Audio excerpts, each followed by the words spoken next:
Saludos chicos. Nuestro siguiente grupo es el grupo llamado Phylum Apicomplexa. Tiene un complejo apical, que es el complejo por lo cual ellos penetran al parásito, penetran hacia el organismo. Y tenemos varios parásitos. Tenemos Isospora belli, tenemos Plasmodium, Falciparum, Vivax, Malaria y Ovale. Tenemos varios. Es un grupo que todos son parásitos, todos son patógenos, no tienen cilo ni flagelos, son quistes comunes, todos son parásitos, tienen ciclo biológico complejo. Pero es una clase que se llama clase Coccidia, que son intracelulares. En invertebrados tenemos Plasmodium, Isospora y Toxoplasma. Se dividen de dos maneras: por esquizogonia, eso es división asexual, produciendo merozoitos. Eso es que llegan a una célula, la parasitan, y después de que parasitan la célula, se liberan merozoitos y ellos van a ir a buscar más células. División asexual. También tenemos la división, que es una división sexual, que es la división gametogonia. Se reproduce la gametogonia dentro del hospedero intermediario, dentro, en este caso si es Plasmodium, dentro del mosquito. Por ejemplo, aquí tenemos la imagen de un ciclo biológico del Plasmodium, de un Plasmodium. Miren cómo funciona. Un parásito está dentro de un paciente, ¿verdad que sí? ¿Qué pasa? Ese parásito, tenemos macrogametos y microgametos, o sea, gameto masculino y gameto femenino. El mosquito llega, se lleva esos gametos dentro de su estómago, hay una conjugación y se produce un gameto. Ya ese gameto es el que va a producir la fase infectante, que es el esporozoito. El esporozoito va a estar en la probóscis del mosquito, en la glándula salival del mosquito. Y cuando ese mosquito le pique a esa persona o a otra persona, le va a inyectar esos esporozoitos. El esporozoito va a llegar al hígado, va a dañar ese hígado, y cuando dañe el hígado se va a liberar los merozoitos, que van a buscar circulación sanguínea, buscan eritrocitos, y cuando ya estén en los eritrocitos van a colmar todo el eritrocito para luego entonces romper el eritrocito y seguir buscando más eritrocitos. Tenemos varios ciclos y tenemos varias familias. Primero tenemos la familia del Falciparum, que tienen afinidad sobre glóbulos rojos de diferentes edades, pequeños, medianos, jóvenes. El Vivax tiene preferencia con los jóvenes y los reticulocitos, mientras que el Malaria y el Ovale con glóbulos rojos maduros. Fíjense, esto es la fase dentro del mosquito, un mosquito de género Anopheles. El mosquito chupa la sangre y ¿qué se lleva? Se lleva los gametos, macrogametos y microgametos. Y aquí el microgameto pierde su flagelo, y ese flagelo es el que va al macrogameto. De aquí sale de aquí sale y se convierte en un gameto ya completo, y este se va a convertir en un esporozoito, que va a estar en la glándula salival. Ya dentro en humanos, ese esporozoito va a llegar como criptozoitos en el hígado, y luego se va a convertir en merozoitos. Esos merozoitos llegan a los glóbulos rojos y se van a ver en forma de anillo. Por tanto, su trofozoito se ve en fase anular. Luego de que ya se consuma todo el eritrocito, se convierte en fase esquizonte, esquizogonia. Esquizonte rompe el eritrocito, lo que queda de él, y sigue empezando a buscar más eritrocitos a quien infectar. Fíjense, aquí tenemos uno que tiene un eritrocito, tiene un solo anillo, y este tiene dos anillos, que sí que tiene dos eritrocitos, dos parásitos dentro del eritrocito. Y esto es la fase de esquizontes, esquizogonia, por eso se llama. Fíjense, en este lado tenemos, en el fondo tenemos eritrocitos, un eritrocito que ya está rompiéndose. Y estos son los gametos, macrogametos y microgametos. Y estos en el estómago del mosquito es lo que va a dar lugar a un gameto. Y estos son los que convierten en esporozoitos. Diagnóstico, fácil y sencillo. El diagnóstico del Plasmodium se hace a través de gota gruesa, a través de una tinción de Giemsa. También yo puedo teñir a través de tinciones fluorescentes, microscopía con fluorescencia. O sea, método directo, puedo también utilizar sondas de ADN, pero indirectamente puedo en un hemograma buscar anemia normocítica, leucocitos normales o bajos, un análisis de sedimentación acelerada. Y también en infecciones graves voy a buscar coagulograma alterado. ¿Por qué? Porque como llega el criptozoito, llega al hígado, daña el hígado. También existen métodos que son inmunocromatográficos, que estos métodos lo que hacen es que te detectan el parásito de forma rápida. Bien, en ejemplos, ya para resumir: puerta de entrada, la piel, muestra, sangre, fase infectante, esporozoito en la saliva del mosquito, y los merozoitos dentro del eritrocito para infectar el eritrocito. Hábitat, hígado y eritrocitos. Diagnóstico a través de gota gruesa.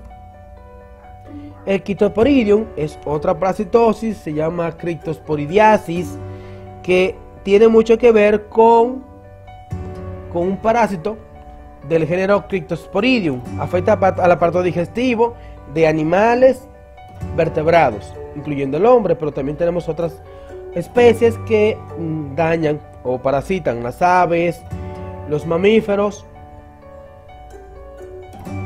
Esencialmente estos viven en el intestino delgado, causando daño. Y no es tan grave, pero ¿qué provoca? Provoca una diarrea profusa, una diarrea recurrente que un paciente normal se autolimita, pero en otro tipo de pacientes lo que hace es que le da una deshidratación tal que el paciente muere. Su ciclo biológico: los ooquistes miden 4 micrones, dentro de cada ooquiste tienen 4 esporozoitos. El ooquiste recién emitido es la fase infectante.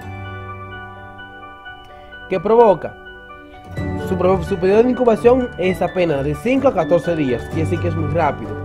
Provoca un daño cuando se adhiere a la pared intestinal, cuando penetra la pared intestinal, cuando se multiplica y cuando rompe los enterozoitos intestinales. Patogenicidad: bueno, causa un daño a nivel digestivo en los epitelios del intestino, causa una vacuola parasitófora que altera la estructura del epitelio intestinal, causa atrofia de las vellosidades, diarrea aguda y diarrea crónica.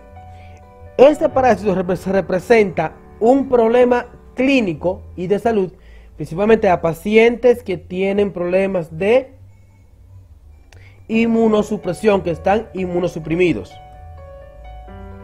Miren aquí, el diagnóstico se hace a través de biopsia de intestino, exámenes de heces fecales con Sid-Nielsen.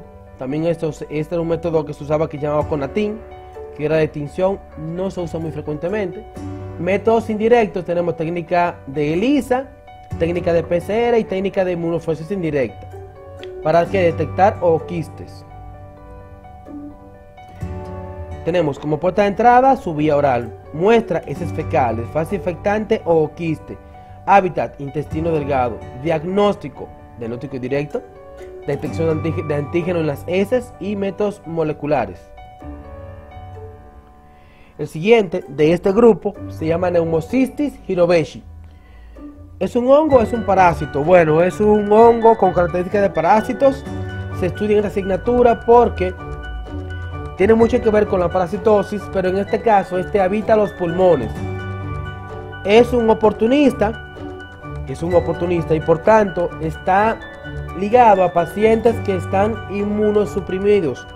VIH, aquellos que tienen dengue, aquellos que tienen cualquier tipo de infecciones en donde están comprometidas su sistema inmunológico, aquellos que son trasplantados.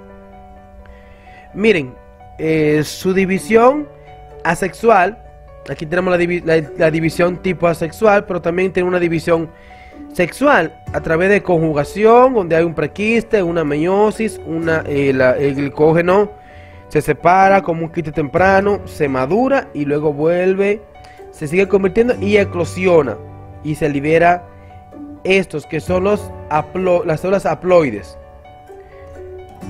Pero lo importante en este caso es que tanto el quiste como el trofozoito va a estar en el pulmón a través de los alveolos pulmonares. Lo importante del señorito es el diagnóstico. El diagnóstico se hace a través de broncoscopía con lavado broncoalveolar, que sí que yo tengo que lavar el alveolo. Sin embargo, la broncoscopía fibróptica con biopsia no se recomienda porque yo puedo alterar el pulmón y puedo dañar a un paciente que ya está inmunosuprimido. También yo puedo inducir al esputo, pero en niños pequeños es muy difícil. Diagnóstico. Bueno, yo tengo que encontrar el parásito. Por tanto, yo lo voy a teñir con la mancha de plata, con otolaudina mancha azul, la mancha de Giemsa o anticuerpos monoclonales.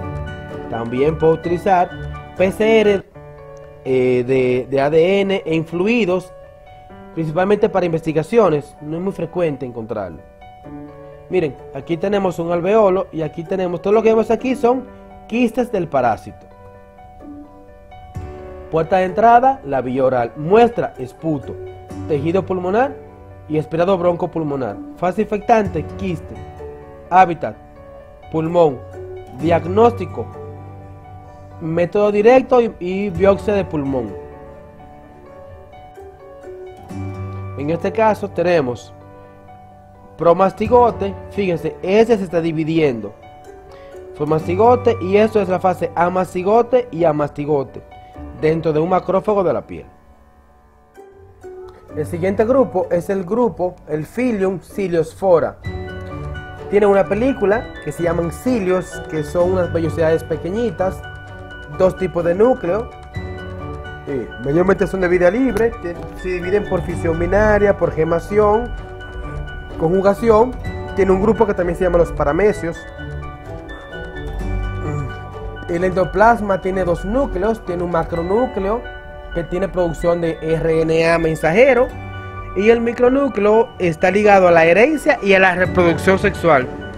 También tiene organelos. En este caso, fíjense, este es el trofozoito y este es el quiste. Miren, el trofozoito tiene una pequeña boca o citostomo, un macronúcleo, un micronúcleo, un citopigio o un pequeño ano, una vacuola. Y aquí tenemos una vacuola, un cilio, una pared quística, el macronúcleo y el micronúcleo que está por aquí debajo. ¿Cómo se alimenta? Se alimenta a través de la abertura oral, quiere decir que es una alimentación oral. Y cuando ya digiere la alimentación, la expulsa a través del citopigio. Sus desechos se convierten en nosotros en una endotoxina.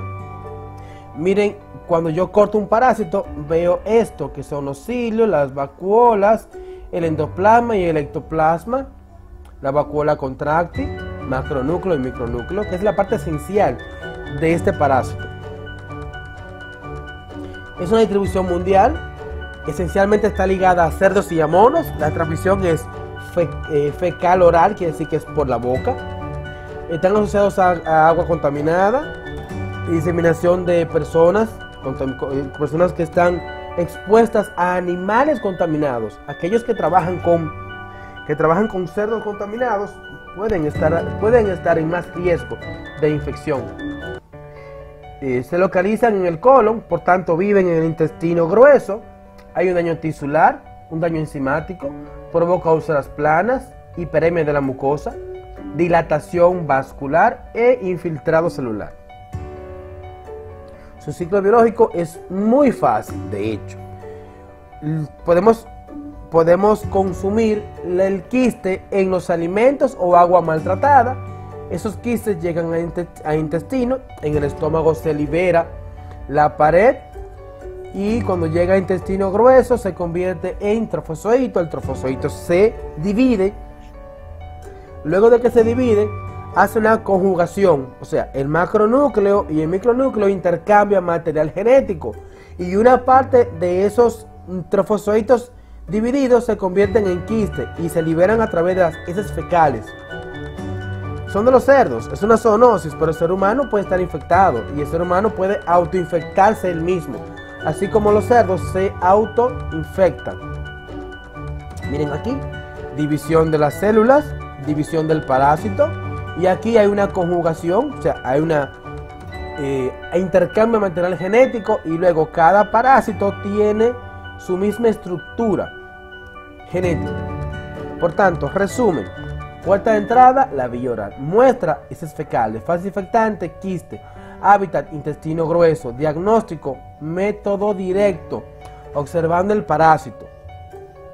Sin embargo, yo tengo que hacer un diagnóstico diferencial. ¿Cuál? El Balantidium coli provoca náuseas, vómitos, cefalea, heces con sangre, diarrea, dolor abdominal y aumento de la mucosa. El colon ulcerado o colitis ulcerativa provoca heces con sangre, dolor abdominal, diarrea, aumento de la mucosa, náuseas y vómito, muy similares, pero la entamoebito holística provoca dolor abdominal, diarrea, náuseas, vómito y aumento de la mucosa. Como se pueden dar cuenta, son muy parecidos los daños que provoca. Por tanto, es importante hacer un paciente que llegue con estos síntomas, diferenciar si es balantidiasis, una enfermedad por ameba, amebiasis o un colon ulcerado. Entonces, hasta aquí el material del primer parcial. Espero que estudien mucho porque la próxima semana es nuestro parcial.